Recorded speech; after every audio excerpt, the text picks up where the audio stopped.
Flatfish. Flatfish mga tay. So we're going to eat bilong-bilong in Tagalog with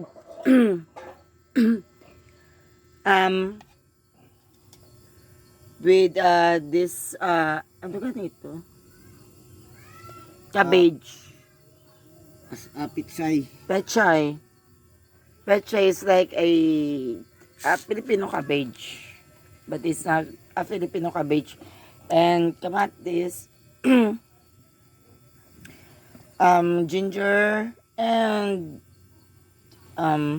just a soup that just you're going to just boil it and then like that, and then that's it. And sit.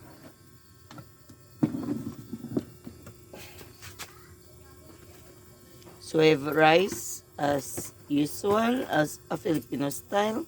I'm going to eat. I'm going to try to taste the bilong-bilong. We have a plate here. Ay! And a spoon as well. And we're going... Ay! No! Meron pang kulang. Yung Ano? sauce that is very special that I just made. But in this one, I think that I